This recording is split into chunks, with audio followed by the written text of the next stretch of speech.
Albert Einstein once said, everybody's a genius. But if you judge a fish by its ability to climb a tree, it will live its whole life believing that it is stupid.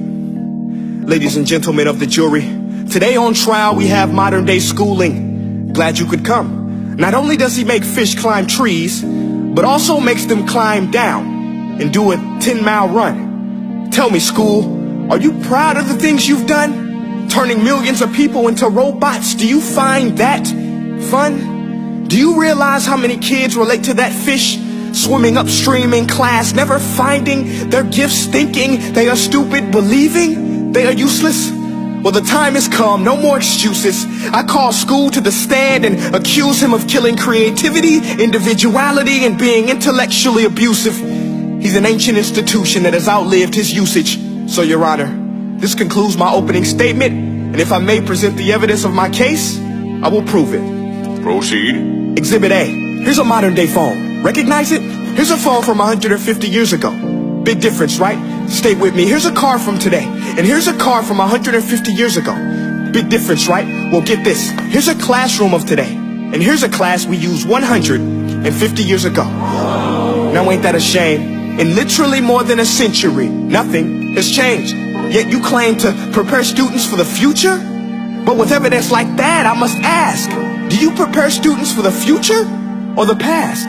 I did a background check on you and let the record show that you were made to train people to work in factories, which explains why you put students in straight rows, nice and neat, tell them sit still, raise your hand if you want to speak, give them a short break to eat, and for 8 hours a day tell them what to think. Oh, and make them compete to get an A. A letter which determines product quality, hence grade A of meat. I get it. Back then, times were different. We all have a past. I myself am no Gandhi. But today, we don't need to make robot zombies. The world has progressed. And now we need people who think creatively, innovatively, critically, independently, with the ability to connect. See, every scientist will tell you that no two brains are the same. And every parent with 2 or more children will confirm that claim. So please explain why you treat students like cookie cutter frames or snapback hats, giving them this one-size-fits-all crap. Watch your language. Sorry, Your Honor, but if a doctor prescribed the exact same medicine to all of his patients, the results will be tragic. So many people will get sick, yet when it comes to school, this is exactly what happens. This educational malpractice, where one teacher stands in front of 20 kids, each one having different strengths, different needs, different gifts, different dreams, and you teach the same thing the same way? That's horrific. Ladies and gentlemen, the defendant should not be acquitted. This may be one of the worst criminal offenses ever to be committed.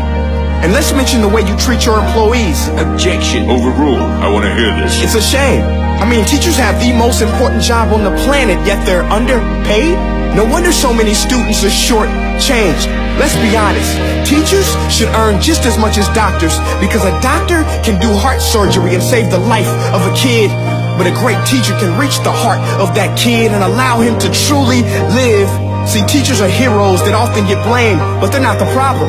They work in a system without many options or rights. Curriculums are created by policymakers, most of which have never taught a day in their life. Just obsessed with standardized tests. They think bubbling in a multiple choice question will determine success. That's outlandish. In fact, these tests are too crude to be used and should be abandoned, but don't take my word for it.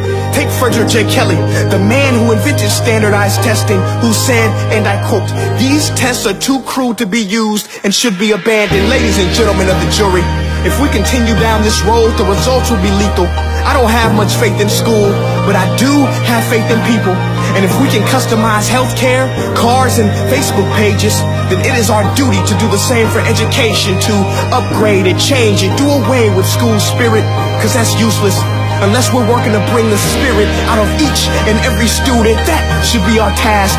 No more Common Core. Instead, let's reach the core of every heart in every class. Sure, math is important, but no more than art or dance. Let's give every gift an equal chance. I know this sounds like a dream, but countries like Finland are doing impressive things. They have shorter school days.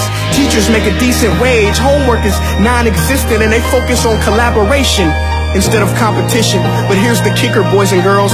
Their educational system outperforms every other country in the world. Other places like Singapore are succeeding rapidly. Schools like Montessori, programs like Khan Academy, there is no single solution. But let's get moving, because while students may be 20% of our population, they are 100% of our future. So let's attend to their dreams, and there's no telling what we can achieve. This is a world in which I believe, a world where fish are no longer forced to climb trees.